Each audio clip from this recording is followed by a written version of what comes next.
Hello, everyone, and welcome to an all new Deep Cuts Live. I'm your host, Antoine Reed.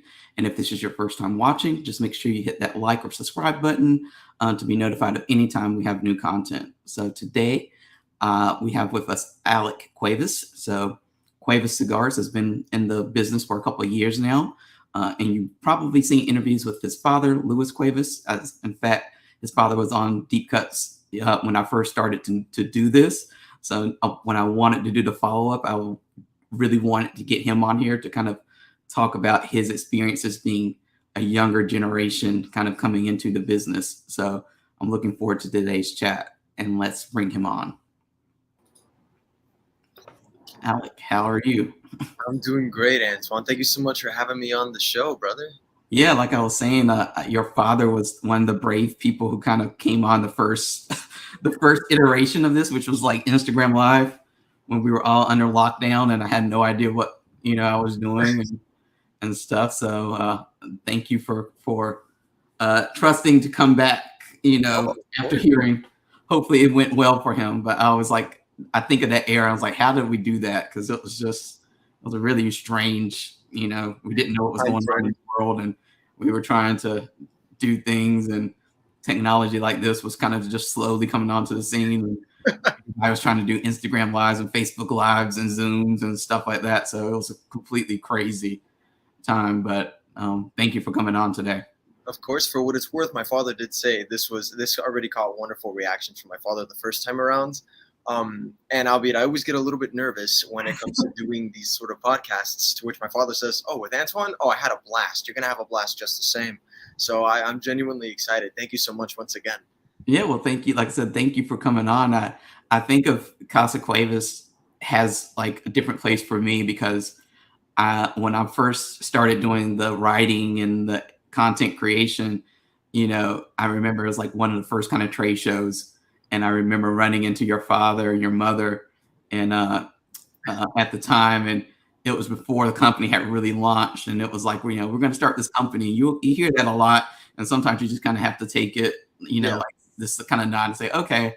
And then you actually did it, and then like you saw like the progression of it, like coming, even though you were new on the scene, like just like everything kind of, you obviously had everything planned out in the right way. It was like, yeah, like the actual success story, which is like really hard to have in the cigar industry because you see so many brands, like I said, come in and something goes wrong, or they just don't realize what the grind is really going to be like, and they burn out within like a year or two. So Oh, most definitely. Working from the factory side of things, we've had a plethora of individuals kind of come by and at the very least have the same envisionment in which they want their own line, they want to create their own blend, so to speak. And it's unfortunate, but a lot of them don't tend to make it all the way through the process. A lot of people, I think, tend to not come to terms, or better said, don't really understand that on this side of the business, there is so much work that goes into yeah, this. It's tremendous work. It definitely is. I was listening to a podcast last week, and it was about songwriting, and it was Stuart Price and Madonna talking about how they created "Hung Up." And Okay. just hearing that process reminded me a lot of the cigar industry, because you hear a lot of overlap with like music and cigars. I mean, there's so many people who are like musically inclined in this industry. Is crazy. But just hearing, Stuart Price was telling like all the different layers. Like it started off, I was like coming out of the club, and it was like 5 a.m. in the morning, and I was riding in my car, and I heard this ABBA song, "Gimme, Gimme, Gimme," and then I said that would make a cool sample, and I started making a sample, and then just like all these layers, and they're talking about the voices, like layering the voices, and you never really think about that. And I was thinking that's a lot like that. I think coming at the cigar industry in that angle, to me is interesting, because we always look at the final product, and we never really think about like what it took to get that final product. Like I'm Yes. sure there's a lot of trial and error. So we're going to talk about the cigar that you blended, maybe from that perspective of what it was that process really like, because I think a lot of people kind of miss the process, and they, like I said, they see the end cigar, and they might read a rating or a review of it, and it's just like, It, I'm sure, I don't know if it frustrates you, but I know from being a creative person, sometimes like you can spend weeks, months, years working on something, and it might take somebody like 5 seconds to consume it or to like make a judgment on it, and they're just like, "Oh, it's okay," and you're like, "No, it's not." Like this is Yeah, a that lot it's better. you know what? I agree with you to that extent. It's one of those things where I do appreciate the individuals like take the time out of the day first and foremost to review, especially anything within our products.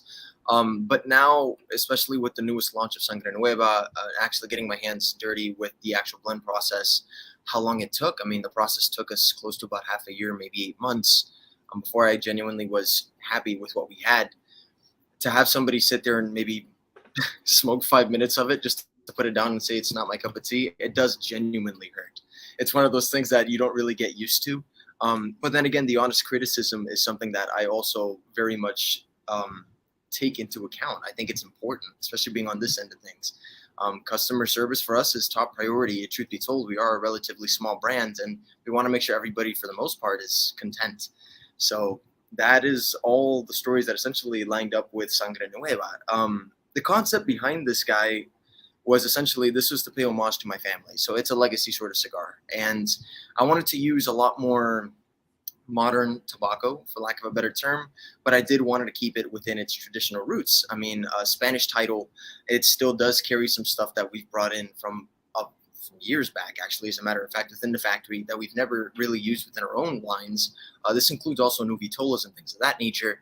And all in all, although I'm very proud of this project, it's well beyond me. It's well beyond just my palate. It's something that, yes, fits my palate greatly, something I'm very proud of, but it's more so to kind of give back to all those individuals throughout all these years that have genuinely helped me become more educated with this industry and the culture as a whole.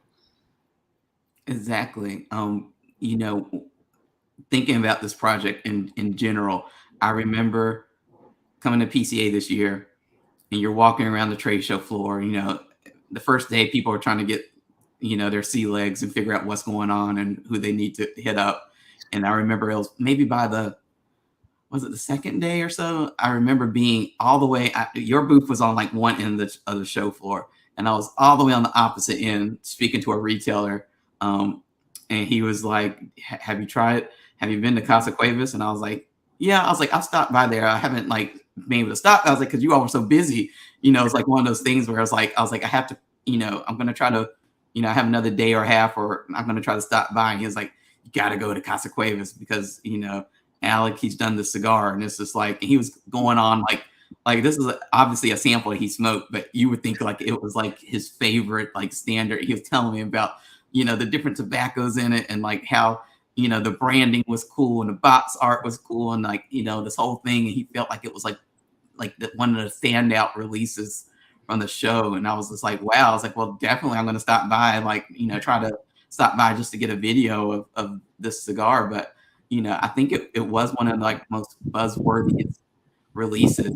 And I think what really excited me too was that here you are as being a next generation, and we saw so many next generation people at this particular show. It was just like that was a lot of stuff going on. So to see what you all were working on compared to what you're kind of used to or accustomed to seeing was, to me, was kind of the fun part of this particular trade show and the releases that came out. So It that's like was a very, very long-winded congratulations to just making a big a big splash at this year's show.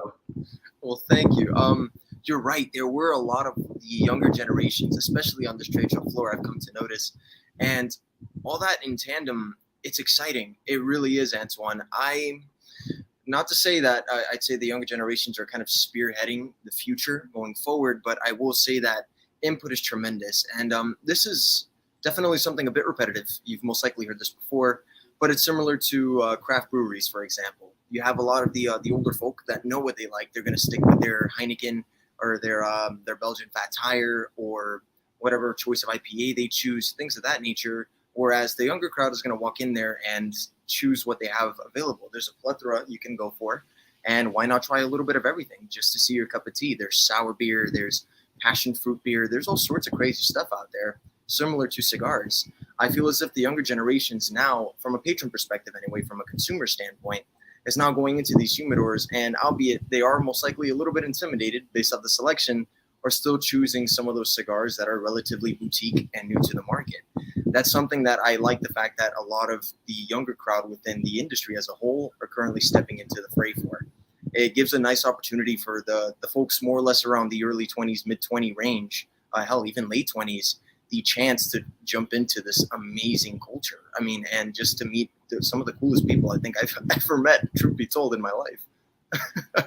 Yeah, I was thinking, I keep thinking back to when I came into the industry in 2010 and just how different 2010 cigar industry is from like 2022.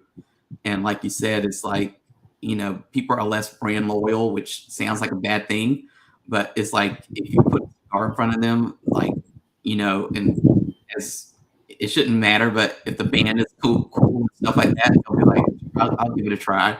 Yeah. And, it's like a totally different experience. Whereas, a decade ago, it'll be a little bit harder. Like, they, like you said, they kind of stuck to those iconic brand names that we all know and that we're used to, and that your grandfather, father, and all that kind of stuff smoked.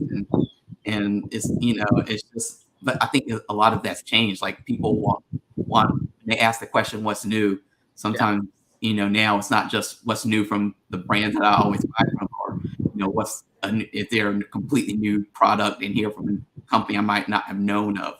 And instead of turning up their nose, now they seem to be willing to actually give it a try. Which is tremendous. I like the way that, at least within the short time frame that I've been within this industry, I've seen that change. Obviously, it's not a drastic change. It's not like this just happened overnight. But to go on ahead and see the consumer standpoint, better said, let me step this back. Something that I've absolutely adored about this industry as a whole, even from when I was a young kid, was the educational standpoint. Was growing up and learning all the ins and outs of what it takes to really make a cigar. It's called hecho a mano for a reason. It passes through thousands and thousands of hands before it hits the shelves and ends up essentially in yours. So as a whole, to see, especially after COVID, the influx of individuals smoking, of enjoying new products, new brands as a whole, getting to know their fellow local retailers, let's say, even then, and more cigar smokers became more and more prominent as it came along, to see them wanting to learn more. Why is there a distinction between the Gordo and the Robusto, let's say? Things of that nature. It's tremendous. Personally, I'm a sucker for it. I've always been very much into the intellectual side of things when it comes to cigars. As you can tell, my eyes get sparkly on the matter. But it's tremendous. It really is, Antoine. I love seeing that change. And hopefully with Sangre Nueva, I'm trying to bring that educational standpoint to the table. One of the very first things that I wanted to bring up in relation to the blend as a whole, to what you're familiar with, because I mentioned that at the show, was that I wanted everybody, at the very least, to take a cold draw off of the Sangre Nueva. First and foremost, because you're going to pick up a certain note in particular that might not be as prevalent once you light the cigar and actually start smoking it, but you also get to see the difference between tobacco as a whole and what it really provides for the cigar. More often than not, if your favorite size is, say, Lancero, let's say, you're going to be smoking a lot more wrapper than you are anything else. And considering the size gauge, the consistency, or rather, better said, the transition of the cigar is so much more there. You can genuinely taste it. Whereas for a Gordo, our Gordo Casa Cuevas Core Line Connecticut, for example, we use Colombian filler, and it adds this layer of sweetness to the cigar. You taste it a heck of a lot more with our Gordo than you would in our Robusto, and that's because you're smoking a lot more filler in that regard. It's less wrapper and more filler and binder to be had. So those little changes and nuances bring a completely different experience to your typical smoker. And it's nice to see a lot of those individuals now starting to get the gist of that. And instead of sticking with one particular size, now jumping all across the board when it comes to vitolas and blends.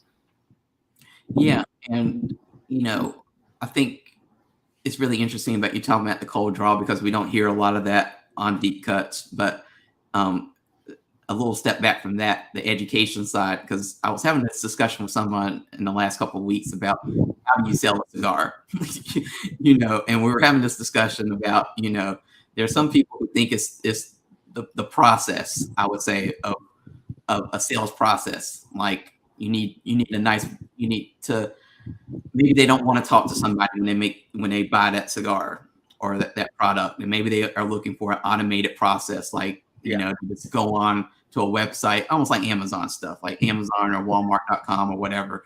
And they go on and they find, they look around, they kind of have an idea of what they want. They just put in an order, it comes to them. They don't have to deal with the company. I was arguing sometimes too. It's like, I was like, well, I think that can work, but for the cigar industry particularly, like maybe for other tobacco products, that's completely fine. Like you don't need to really speak to anybody if you want to buy like a carton of Marlboro, like you kind of know what's going on there. Yeah. But for a cigar product, it's so different because if you miss out on that story, and you just see like wrapper, binder, filler, you're just like, it seems like it's a hard sell because now you're competing on the basis of like, name notoriety or something like that. Like, what's your experience like dealing with that? Because I know that now that you kind of come into the company a lot more, you probably have dealt with a lot more retailers and have at least sat in on the sales process of how they purchase stuff. So what are they looking for in terms of when they are deciding whether or not to spend their money with you? So interesting to note, right? And it's funny you also bring this up. So similar towards the sales pitch, so to speak. From a broker standpoint, and even better said, even just from a brand standpoint, the sales pitch is something that doesn't always work, especially when it comes to retail shop owners and things of that nature. They want to see, yes, the price point, which I guess would be the most businessy aspect of things, whether to see if it falls within their economic price range, especially for the consumers. But even more than that, most of them want to see what sets the company apart from the other individuals that they currently carry. In our case, most of our cigars, as you know, if not all of our cigars, really do have a legitimate story behind them. All of them are relatively unique, even so much as down to our newest product, which was initially just a gag at that. It was something that a lot of individuals would bring up. And then sure enough, I wanted to bring it into actual creation, and thus here it is. So what sets us apart for the most part when we're sitting down and doing business with a brand new retailer is the notion of the story. Being a brand now for 5 years, we kind of have a foothold now as a boutique brand, which is tremendous when you compare it back to 2017. But even further than that, as some of the individuals do know, we were manufacturers for a hell of a lot longer, for 40 plus years as of this moment. So that legacy that carries behind forth what we create within our products and just the passion that we carry forth is something that's been going down traditionally. And that really makes a difference when it comes to essentially getting the first order. Another thing is having the cigars really stand on their own. If their consumers genuinely gravitate to them, I don't want it to be the only thing they smoke. I'd rather it be something within their humidor that they pick up maybe once a week or so. But I think that helps ease the retailer standpoint, knowing full well that we stand behind the products. And should something really struggle in their location, we are the middleman to a fault. I mean, we own the factory. So whatever the case may be, we're going to go on ahead and take care of them and make the customer whole no matter what. Those little notions really set us apart from, I guess, other brand companies in particular. And that is something that the retailer genuinely looks for, especially these days. Back in the day, you could go on ahead and argue that it was based upon, like you said, essentially brand name. Oh, you're with one of the bigger companies. Well, in that case, for sure, it's almost a no-brainer to bring you in. But if that's the case, then it goes back to the sales pitch. You're really only selling at that point what the blend is, from the wrapper, binder, and filler to essentially the vitolas.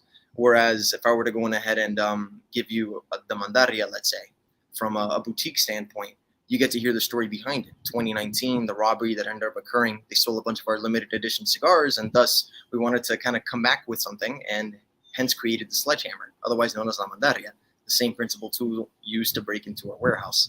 Stories like that are relatively captivating, and I feel as if anything else, the retailer wants to connect the story to the cigar itself because it helps with the consumer as a whole.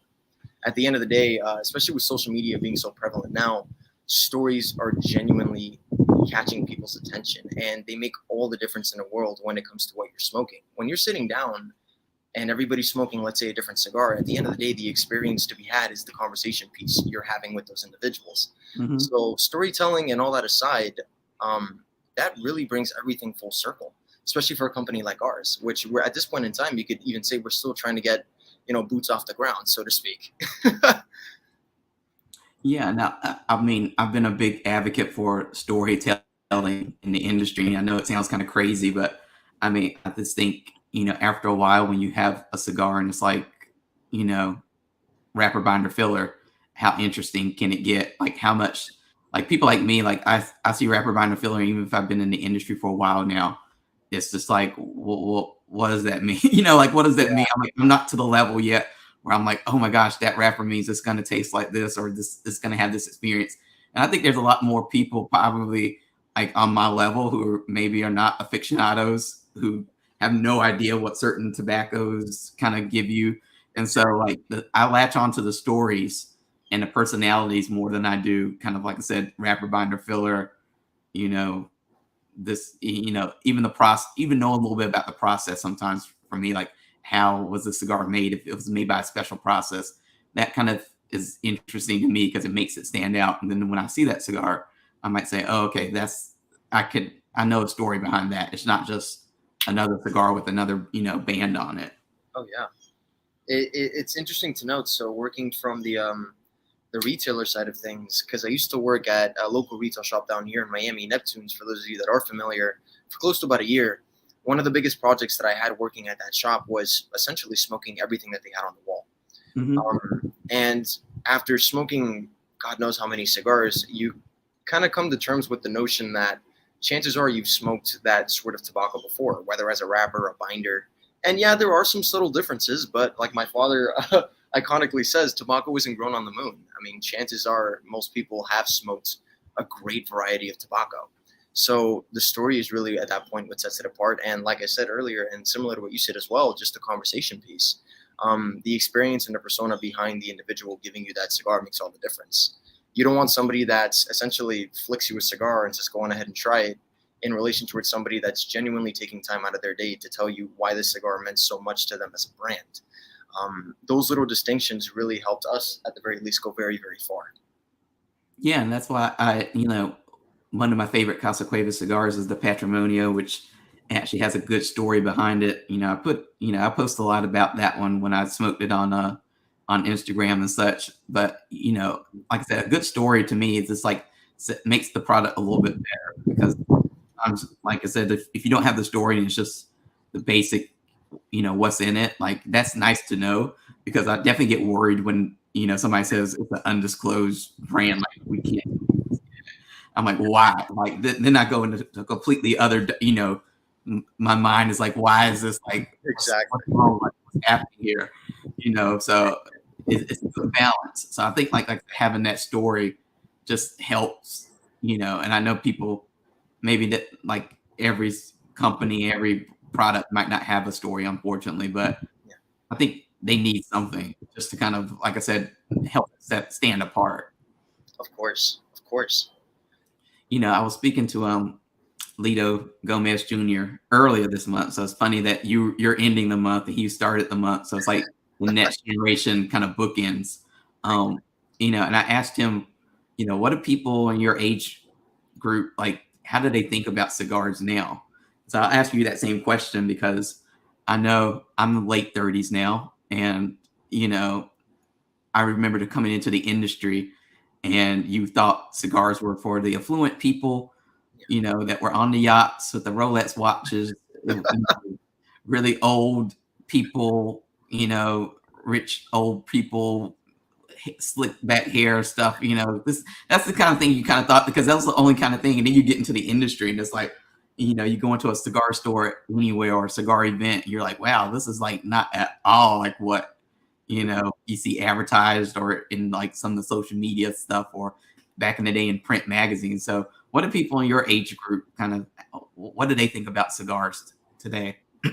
So it's kind of a double-edged sword, for lack of a better term. I know that there are, because considering all of the different smokable products, for lack of a better term, that there is out there, it's very difficult for somebody more or less my age that isn't already within this industry, or doesn't have, let's say, a parental figure that smokes cigars, let's say, to begin. And the biggest fear factor for a lot of these individuals, at least from what I know on my side of things, is the notion that it's the intimidation factor. You don't want to be perceived as the fool that doesn't know what they're doing when it comes to cutting and lighting a cigar, which is where the educational standpoint comes in, right? If the retailer is a relatively nice individual and they're willing to take a little bit of time out of their day to educate that brand new smoker who's in their early 20s or mid 20s or whatever, then that individual will be coming a lot more around the fray. For example, last week I was at a relatively massive get together. It happens every third week of the month here in Miami at a bunch of different local cigar shops. And it's full of accountants, it's full of lawyers, it's full of individuals that tend to work at relatively large corporations, but they're all young kids. They're all more or less around the 24 to about 28 range, some of them dipping into the early 30s, so to speak. But even then, they're all smoking cigars and they're all about trying new stuff. So it's interesting to note that if everybody more or less my age gets past that intimidation factor, they find a knack and a love for cigars. A lot more of the individuals are coming now more into the fray than ever before, in my opinion. And it's very cool to see, to be at an event, let's say somewhere out in the Midwest, and see some young faces walking through the humidor door, and you're just standing there like, holy crap, there's other people my age here. And it becomes easy to have a conversation with them. I feel as if it also helps being there, or at the very least doing your rounds, especially being the young face that I am, and essentially kind of guiding them in the right direction as to what they'd like to smoke, and instead of trying to pitch the higher sale on them. Something that a lot of people also do appreciate is just the standpoint of being relatively honest when it comes to your product. I don't like to steer kids my age more or less the wrong way with it, and I think it's made a huge difference because as a whole, at least down here in Miami, there's a lot more smokers from the 20 to the 30 range coming into the fray of things. More than ever before, I'd say. And it's getting to a point now where I'm doing a lot of these podcasts and I'm talking a lot more of this. I was recently on the Dreamers podcast, for example, and also a young pair of individuals recently started off, but their whole ticket is essentially getting more of the younger crowd into cigars. It's a beautiful industry. It's one of the coolest ones by far, in my opinion, that I've at the very least had the pleasure of experiencing. And I feel as if there's plenty of it to go around for everybody, from consumer to brand owner alike. So the more and more individuals getting to know about this from a young age and finally jumping into it, maybe they're playing more golf and they're picking up a couple cigars. Maybe they're in a fraternity and they need to get cigars for a celebration. Something of that nature turns to be something that initially is subjective based upon a celebratory factor to something that becomes an ongoing hobby that they genuinely adore. So all in all, I'd say it's increasing. I really would. When you said that there's like an intimidation factor, like what are some of the questions that you find the younger cigar smokers kind of having that, but they're kind of afraid to ask? First and foremost, and I actually have been hearing this one a lot more frequently as of late, is it's such a bad thing to smoke a flavored cigar. So there's this stigma that, so to speak, if you were to smoke flavoreds, then you're not a legitimate cigar smoker. And I'd beg to defer. I think if anything else, the flavored cigars, truth be told, is a nice little segue into what could be a nice mild Connecticut, because you have the lighter nuances of what to smoke and what you're supposed to smoke. It teaches you smoker's etiquette in relation to the cigar. The only difference is it doesn't carry anything other than the natural flavors. So when you make that transition, if you so long as prepare yourself for that, you'll be okay going forward. So a lot of individuals have been coming into the fray now, at least more or less my age, and have been asking me, is it really such a bad thing to start off with flavored cigars? I don't know how I'll stand with a regular all-natural premium cigar. And truth be told, I don't want to have a really bad experience the first time around. So is it okay to pick up a Cuba Cuba from Acid, or a Blondie, let's say, or even something from the Deadwood series? Another one that's just as prominent is, where do I even begin? Because I know a lot of individuals now are very reluctant to go on ahead and pick up something within a darker leaves. Our newest launch right now carries Ecuadorian Cameroon for the wrapper. And that's something that for most individuals, based off that stigma, once again, hearing the darker wrapper means that it must be much more full flavored. It must be more full bodied. It's going to be a chest kicker, rompepecho in Spanish, as they say it. And that's not always the case. I always go back to our core line Maduro, for example, which obviously carries very dark colorations, but it's a Mexican San Andres wrapper, and that adds a bit of semi-sweetness to the blend. Very creamy, clean break on your palate, and it doesn't overwhelm you in the slightest. So another big question is quite literally, where do I begin? You're walking into a humidor, and it's just jam-packed with so many different cigars. Perdomo alone has 30 plus facings as a whole. So just imagine incorporating the rest of the brands that you've yet to hear about. So really, where do you begin? And that's where a lot of the younger folks start looking at things like, oh my Lord, I really don't have a guidebook to kind of guide me in the right direction. And that's where the connection is established between retailer and between brand owner. That's where I step into the fray, being as young as I am. Currently going down the line, I am the director of brand development. So for future projects down the line, I will be a lot more hands-on when it comes to the blending process. but I want to kind of guide the younger folk into cigars that are more full in flavor rather than full in strength. That's something else that I've come to notice as well. Between being young smokers, they don't necessarily know the strength output on a cigar, especially if they've never picked one up before. So that's another genuine question that they bring up. I can go on and on about this. There's a multitude of questions that a lot of the younger folk have, and it's just a matter of education to get them right through the fray and into this amazing culture. Well, it's like what I've always found is if you can be the person that teaches these people or that confronts these kind of questions and teaches these people, then you become trustworthy. And Yes. if you become trustworthy, then like you can, suggest some products from your own portfolio that might, help solve some of their problems or be the solution to some of their stuff to get them over that hurdle. Mhm. So I think it's something like I feel like there's some companies that do a really good job at the education, and then there's others that kind of focus just more, on the other side, which is kind of experiences, which are equally as important. But it's like it's a completely different thing because education sometimes can feel, like as you've been in the industry for a while, like, am I really going to tell people like how to cut a cigar? Like you think it's silly, but it's just like there's people out there who don't know. Yeah. There's people out there who think they know and they don't know. Like that's just it. It's so much, or like how to light a cigar, like how you don't have to put the lighter like right up against the cigar. You can hold it far away and have a better burn. But it's Most something that, definitely. we just don't talk about because we just think that everybody is an expert. Mhm. And I feel as if that is that's the biggest misconception about this industry. And not every smoker, so to speak, is an experienced smoker. I mean, and that's something that you'll come to notice, especially with this new generation coming in, having the plethora of cigars that they have to choose from. There's a lot of individuals that I've seen just recently, going back to last week, I saw somebody light a cigar with cellophane still on it. Oh no. The smell was absolutely atrocious, and before everybody started immediately, I guess, laughing at the factor, immediately they took to it being like, hey, just pull it off right away, we'll take care of the wrapper, this is how you properly do it. The education came first and foremost, and that's another cool thing about this industry, that little conversion between thinking, oh, you don't know what you're doing, to let me help you out. It Hmm. really helps the younger folk become a lot more comfortable coming into the fray of things. It's phenomenal. And, you talked about social media and how social media can play a role in communicating stuff about your brand, but also the education stuff. I know you probably spend probably as much time as I do on social media these days, so you've seen the shift in Instagram that everybody's freaking out about. I think a couple months ago, I guess when the algorithm changed a little bit to kind of uh, to be a bigger push towards video content, Yes. everybody's numbers were just plummeting, and everybody was like, "We're being shadow banned," and I was like, "I don't know," and I was like, "I don't, I can't tell if we're being shadow banned or not." But then it's like, if you start doing like more video content, it seems like you kind of can pick back up, but it's like you're almost starting over. But Yeah. I don't know if you've had that experience, but I've been playing around with it a lot more lately, and just like, oh, like if you present this as a video, it more people actually see it than if it was just like a plain photo. So how, you know, as you're developing products, I'm not sure if this is part of your duties, but how are you kind of seeing social media kind of play into building up your brand and the company? I think I come from a background where marketing was my degree, so I still do believe that the biggest marketing tool would be word of mouth, Hmm. but social media is essentially the next best thing.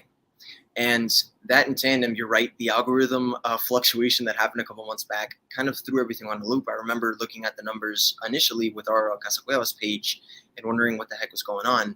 Right.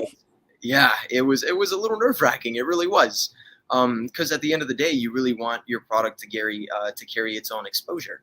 Hmm. And first and foremost, the exposure is great. Having them try it is another thing, mind you. But even then, from the marketing perspective, that's something that I don't handle full and foremost. That's something that we have Creativas Group, currently our PR team, handling. So Gabriel Piñeres, shout out to him, amazing man, an Hmm. amazing team, mind you. Him and Liza are just phenomenal. But he does keep in contact with me very frequently about little things that I keep witness on when I'm on social media as a whole. little changes had to have happened, especially with Casa Cuevas. So you'll come to notice on our more recent posts that a lot of the things that we did put up, especially during that time frame, were videos, like what you were saying. It's similar to starting from scratch. You had to kind of see how many outlets you can put that through to see an increase in relation towards the audience. But I feel like everything kind of fluctuated a little bit more well balanced now. So the algorithm is kind of catching up again once again. I think from the exposure perspective of having your stuff on social media and having individuals actually view it, it makes a difference. It really does. You will have shops call us from a location where we don't have proper boots on the ground in relation to territory, inquiring about the cigars because they've seen something of it on social media, or rather they've seen our homepage, they've maybe gone to our website, they caught us on Facebook, whatever the case may be. And those little things make a big difference because now here is a new client who's genuinely interested in our product, and we're able to, at the very least, give him some samples and see if he genuinely enjoys it and if we're a good fit for their shop. Similar for consumers. With the educational standpoint of you're showing videos in relation to the factory, how the process actually is, now they're becoming a lot more intrigued with the process and they have a lot more questions to be had. So they want to go into an event where the brand owner is going to be there because they want to ask the main man himself, is this really how the operation is done? I was very curious about your box press. How do you come across that? In relation to the new guy currently, how did you come across the special little filler that you added inside? How many percentages, things of that nature. So social media is tremendous. It makes a huge difference throughout all gamuts as a whole, whether you're a consumer or a brand owner, or hell, even a retail owner. So, Yeah, and I think in general, you're talking about how you're doing more podcasts today, which I think is really smart because I think I read an ad week last year that audio and video is like where everything is at in terms of advertising right now. Like it has its place, but I think it's kind of slowly transitioning. Quickly in some cases to like audio and visual. And yes. they're saying like that companies need to really prepare themselves for this era of media, and that when you talk to people and assistants and stuff, I won't say it because they'll respond to me right now because it's like even if it thinks I'm not. It's like even that the slight hint of his name is like, what? I can't hear you. So it's strange, but these assistants, like they're saying, like there'll come a day like when you might talk to your virtual little assistant and stuff like that, and you will want your company to somehow be able to come up in there. So like they were saying, like create different kind of audio. Not podcasts, but just like audio tutorials and something like a cigar tip a day or something like that. Like anybody who can do that, like you said, like here's your cigar tip of the day. Take the cellophane off. It seems silly, but it's like stuff like that. Who's somebody who's like just getting into the habit, and into this lifestyle. Like if they had like a tip a day that just like educated them every day, and it was just like 2 or 3 seconds, they're like blah blah blah, and like, this is brought to you by Casa Cuevas. It's like that's like the future. So I'm always like interested in how people are using social media and different types of media because it's definitely a lot harder, I think, to kind of break above everyone and get that attention like you used to. And there's certain media platforms that in this media in general, like print and stuff that isn't performing as highly as it used to, but and then there's others that are kind of rising. So just kind of interesting stuff. It really is. All across the board. I know that, for example, the video king currently is TikTok. Something that we've definitely thought of, on top of which I've heard the most honest criticisms come from TikTok as a whole, on top of that to boot. Something where on Instagram, they tend to be a lot more, I guess, laid back, for lack of a better term. Mm-hmm. But it's really cool to see the differences between social media. So when it comes to Facebook, if we were to go on ahead and place an event promotion holder, let's say on Facebook, we'll have a lot more reception in comparison to putting it on Instagram, interestingly enough. Mm-hmm. So little things like that go a long way. Whereas from the video outlet side of things, that tends to really skyrocket when it comes to Instagram.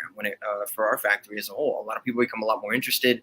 They start messaging us privately in relation towards certain questions that they might have. And even then, like I said, it also does merit a little bit of business also to boot. So it's really, really intricate and complex. But considering I'm on social media more or less 24/7, similar to the average kid my age, seeing that difference and seeing the algorithm and how it comes about, something that I feel like a lot of consumers don't necessarily see off the top of their head, but coming from this standpoint, you definitely see the drastic difference it creates for your company.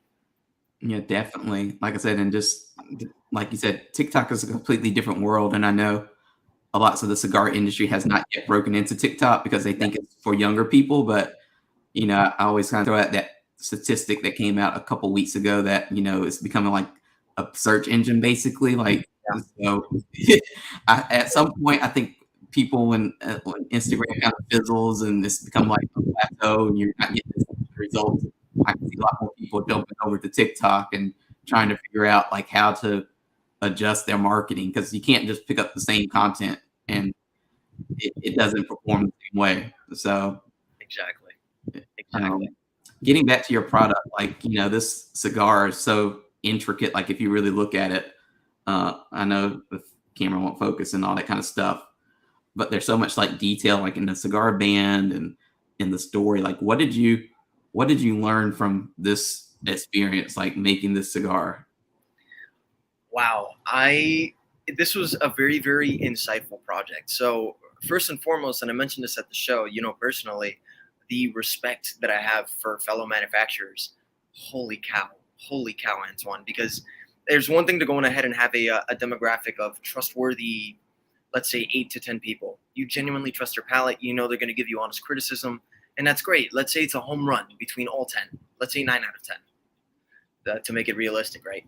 And now you have to go on ahead and hit a demographic that consists of literally these states. I mean, it's a domestic that, and not even then, even internationally. Let's say, I mean, you're now marketing to millions upon millions of individuals and really hoping they enjoy this product. So I've come to terms with understanding that not only is this a hell of an experience, it's nerve wracking, and you genuinely want everybody to enjoy it. But even then, everything that came about the cigar was a story and a half. It really pays homage to who we are as a company. In relation towards, like I said, this was initially a gag at first, something that a lot of people brought up, having the factory, you must create your own cigar. And it almost became a joke in a way up until my father, I sat down with him and he said, no, let's do it. I think you should. I didn't really take it as seriously as I should have initially up until my grandfather came around the curve, flew back in from the Dominican Republic, and he handed me essentially a blank sheet of paper. Early morning, I asked him what it was for, and he says, this is the sheet you're going to be writing all your percentages and blends on. This is all you. You're handling this. And that's when reality really kicked in. So then it became a matter of finding the coloration for the bands. That's also another story. Earlier, while we were talking about this project, I was smoking a Habano core line. It's a reddish coloration when it comes to the bands. And as many of you know, at least as the stigma goes, Miami, especially during the summertime, it's always raining. It's very much dry season, wet season here. Currently, we're in wet season. It's hot as hell. There's always rain to be had. That same day, we got stuck in the office space because it was pouring, raining cats and dogs. Finally, get back home, and I find this cigar. At this point, it's been moved from my front porch and thrown on the grass somewhere far away. But as I park my car and I come across it, the coloration of the cigar is what really stood out to me. So beyond the cigar just getting darker as a whole, wrapper-wise anyway, the bands became this copperish color, and that was because of the rain, the precipitation, everything, and it just absorbed all this humidity, so to speak. It changed it to a bronzish color, something that I loved. Really caught my eye. I took a photo of it, and I kept it on my phone quite literally for about 2 months before we really decided on what the coloration should be. But sure enough, that was happenstance. When it came down to creating the color of the bands, I was like, I think I have the perfect solution for this. I managed to come across this just by happenstance. And that's what we went with. It's very elegant. It's beautiful. Even so much from the box design, I wanted to pay homage to my grandfather with that, because he really did give me that blank sheet of paper and says, this is now you. To me, it was very much a sentimental moment to having myself grow up in the factory, working with my grandfather alongside him, at the very least, just packaging cigars, to being the individual he soul and full-heartedly trusts to create a blend going forward under our name and under our heritage, was tremendous to me. Something that I wish I could relive to this very day. It was tremendous. And That being said, that's why the artwork on the box is a photo of my grandfather and I when he was first really showing me the ins and outs of what it means to genuinely look through tobacco, see the difference between it, checking the rolling process, the drying process, all of it. That same day, we had a photographer there in the Dominican Republic with us, and he took like millions upon millions of photos. But a good majority of them was my grandfather, really giving me the ins and outs as to what I should expect going forward down the line, should I choose to stay in this business. This whole cigar really is a tribute to my family and to the passion that we put behind our product. So in terms of a learning experience, I learned a lot. I learned how much adoration I really have for my heritage, for one. Two, I learned just how incredible it is to come out with a product and have so many decent accolades. Something that I was terrified for, as you know. It's one thing to come out with a cigar and have it be a dud, and then say, don't worry, the second cigar coming out is going to be even better. Right. You kind of lose your credibility at that point, just somewhat. So the fact that it caught very good reception, especially from the understanding that I'm one of the younger folk in this industry, I feel as if it makes a big, big name going forward. It kind of gives the younger individuals a sense of hope in that sense of direction, because, well, truth be told, a lot of the individuals that are manufacturers, that are brand blenders, master blenders, better said, or rather better said, have been doing this for a very long time. They really know what they're doing. So are you really going to go on ahead and take the palette of a relatively young 23-year-old kid who has been in the family line now for, let's say, about 5 years or so? Or are you going to trust a man like AJ Fernandez, who's been doing this gamut for God knows how long, a very, very experienced master blender? More often than not, most of the individuals will go to AJ, considering what he does, especially with his products, are phenomenal.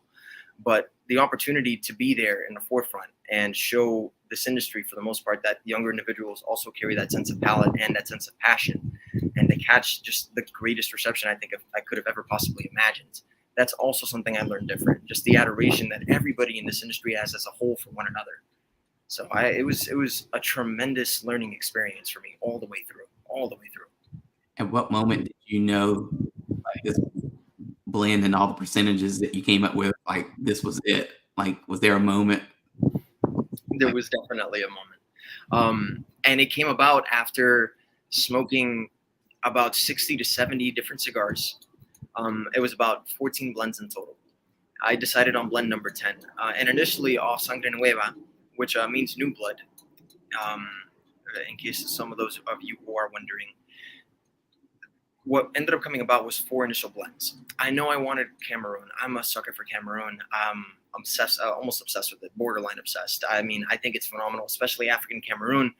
But for those of you who have been around smoking for a long time and are familiar with this, Cameroon was very, very hard to come by and relatively expensive. Most of the time, the bales that you were receiving for the Cameroon, the leaf was just too thin enough to actually create as a wrapper. It just wouldn't hold the rest of the cigar without wearing and tearing. Whereas now Ecuador has come into the fray and decided to kind of catch that Cameroon seed and now create their own Ecuadorian Cameroon. That's now coming full on into production. It's a hell of a lot more cost effective, and that became the baseline for this project. I knew we settled on the right blend and something that I genuinely loved and thought we could publish out when I came across the experimental portions, which is towards the very, very last ends, and hence the filler. So for those of you that aren't familiar, the reason that I say you should take a cold draw was because we added the tiniest sliver of Kentucky Fire Cured tobacco. That is something that within this industry is very 50-50. A lot of individuals love it. A lot of people really, really find it repulsive. It's very hard to find it in between, and it's very, very hard, another thing I learned, mind you, to balance your cigar well enough to have it not taste like solely Kentucky Fire Cured. So that whole process, and asking my grandfather to bring any sort of tobacco that he had currently in the factory and see what we can do with it. And he gave me the listing. I chose more or less. I said, you know what? Why not? Let's run the gamut. Tasting it was just tremendous. At that same moment, he also gave me the Double Perfecto, which is in one of the newer vitolas that we carry in our lines. We've used it for a lot of other companies before, and we've always had the molds. We've just never used it for ourselves. But it was the number 10 in Double Perfecto size, and holy crap, Antoine, the smile on my face. You can ask my father. I was running laps around the table. I just knew. I knew this was the blend that we had to go with. Still nervous to a T, but it blew my socks off. Just the way the cigar just worked nuance wise. Just the fact that the Kentucky Fire Cured, once you got to the shoulder of that double perfecto, accentuated the rest of the cigar, and it kind of dwindled out, but still added this sense of smokiness. If you're a fan of that Kentucky Fire Cured, it definitely fit your bill. And if you weren't so much, it wouldn't be there for so long, enough so that you can taste the rest of the cigar. I mean, it was just so full in flavor and so incredibly consistently balanced that I just knew we hit a home run. I was extremely excited about it. My dad, to this day, his favorite cigar of that line, as you know, was the Patrimonio. He swears by that cigar. He loves it. He really does. But ever since Sangre Nueva came into the fray, I gave one to my father once we came across the actual blending and the finalization of it, and he was blown back. He had to smoke 3 back to back, and he was like, this is my go-to. So much so that we're currently having these little issues, so to speak, with the boxes in particular, which is why they haven't hit the shelves yet. But even then, my grandfather sends, if he can, at least 2 bundles worth, and we carry that within our main warehouse simply for us to smoke. Mostly for my father, better said, but simply for us to smoke. It's been a treat and a half, and that was literally the moment I knew that this was the cigar we had to go with. It just all works so well together, especially when you smoke so many different cigars at that point in time. You can only cleanse your palate so much before you really have to give it a break. And after quite literally 8 months of trying to find the right balance, I knew that we came across it. So a very exciting moment for me. Usually at this point of the show, I like to kind of wrap things up by asking people kind of the same 2 or 3 questions. I'll start off with the question of why. Like, why do you do what you do? What motivates you to do what you do? I do what I do first and foremost because of my family. Growing up within a factory and everything else, being surrounded by this culture essentially almost all my life, I've grown accustomed to having this adoration and this passion for what we do. I mean, it's a legacy first and foremost. It started off just as cultivators of tobacco, and now here we are. Who would have thought that so far down the line we would have had our own brand? And that's something that I really wanted to carry forth. Beyond that, I'd also say just everybody else consumer-wise, working on the retail side of things, I met so many cool individuals that took all the time out of their day to sit down with me, have a couple cigars, and literally just clear up their schedule just to educate me a little bit more about things that I just did not know of at that very moment. That was a huge factor also within me sticking in this industry. On top of which, and lastly, but not least, I've said this a multitude of times before, this is one of the this is such a cool industry. It's very rare you get to sit down with people from all walks of life and enjoy something that really unites everybody together. Whether you're smoking the same thing or not, that's something that's very, very hard to find in other industries, considering I've worked a lot of other jobs, so to speak, before I jumped full foray with my father into cigars. So those are the 3 biggest factors for me as to why I do what I do. Now, usually I ask the question of what would be your advice to other entrepreneurs who have started a business. So I think I'm going to tweak it a little bit for you to ask, what would be your advice to other younger people kind of coming into like a family business or just a business in general where it's a little bit more traditional, where they might feel intimidated a little bit about what's going on, or that the fact that they're like, kind of like the new kid on the block? What would be your advice to that person kind of just coming into a job and they're trying to find their footing? I'd say, although the intimidation will be there up until you really get your hands dirty with whatever it is you're doing, don't hesitate to follow whatever you choose to be your passion. Truth be told, on my side of things, this is my gap year, and I'm going to be studying law school next year and hopefully firming, or better said, clerking, and working at a law firm to get better education in relation to something that I find extremely interesting. But that doesn't mean that I'm going away from my family business. Your family business, whatever it may be, whether you see that there's a struggle to be had or whether you don't completely understand the ins and outs of it, that's why you have your parental figures, or better said, whoever is with you working as that sole proprietor when it comes to a family business. They will guide you all the way through, similar to how my parents did, similar to how a lot of other families did it within this industry as a whole. This applies not just to cigars, but to everything. Whatever you do, whether you work in a flower business or you have a restaurant, a family restaurant, let's say, don't hesitate at the very least to give it a go. And you never know, you might find the passion for it, the same passion that your parents found before you, and so forth, before that. Awesome.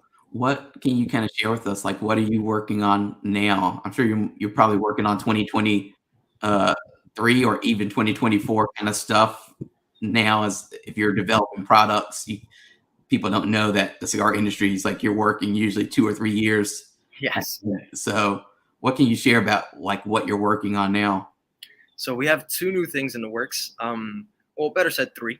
I'm very excited about one of which was started and had to be postponed, which is the Mandaria Oscuro, something that we have everything ready for. The only thing is really settling on a blend, but we wanted to give a counterpart to the Sledgehammer, something that we want to be a little more full-bodied, a strength a tad bit away from the spice, and carries more of that full strength that a lot of individuals are looking for from our company. But something that I find even more exciting going down the line, hence 2023 and 2024, is the inclusion of the 1881, which we have trademarked as well, and the Imuril. Imuril is a river over in Cuba and is essentially where our roots originate from. We want it to be a relatively light cigar, but both of these cigars going forward down the line, I can't tell you too much about the 1881 just yet. As of right now, it's a namesake, and we're working towards a blend. That one relies heavily on my grandfather. Both of these cigars are in full homage to my grandpa. He's been doing this for a very, very long time. And even since so much is not even having the brand itself, he had Cuevas Habanos, he had Chavelinas, he had other cigar brands, so to speak, that he created back in the day that never caught legs. So that being said, these two cigars are in huge homage to him and his palate going forward down the line.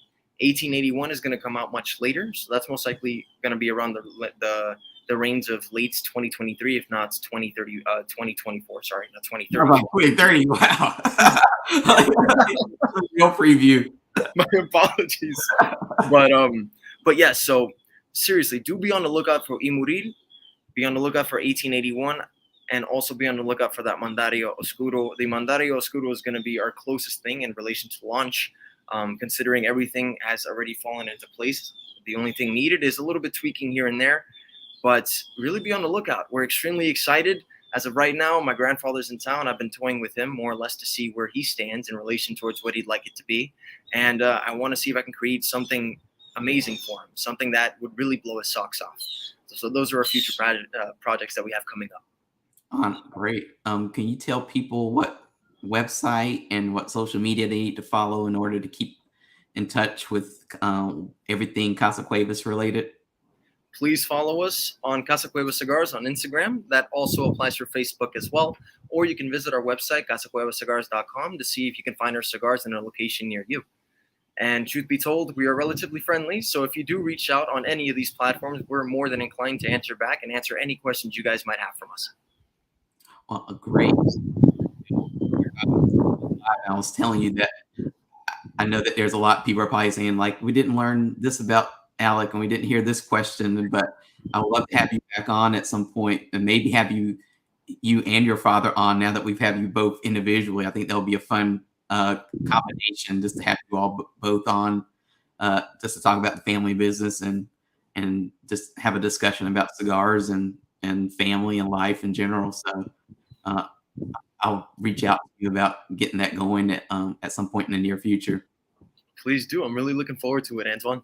Yeah. Like I said, thank you for coming on today. And I want to thank everyone for watching. If you are watching on Facebook, YouTube, or Twitter, just make sure you hit that like or subscribe button. And if you're listening to this on any of the podcasting platforms like Apple Podcasts, Spotify, iHeartRadio, any of that stuff, hit the subscribe button and leave a review if you don't mind, because reviews help me to improve what I'm doing here. Because I always say there's room for improvement. Or if you like something that we do, that's always fun to find out as well. If you missed any of this episode or any of the, I think 105 episodes that came before it, you can catch them all on deepcutslive.com, and we're also on YouTube. So definitely catch up and see what you missed out on. So we have new shows. I think for September, we have a whole, like at least one show a week, and there's always something that might pop up in between that. So just follow us on Instagram to kind of look for show announcements. So thank you, ALEC, again. And thank you, everyone, for watching. And until next time. Thank you. Thank you so much. Take it easy, everyone.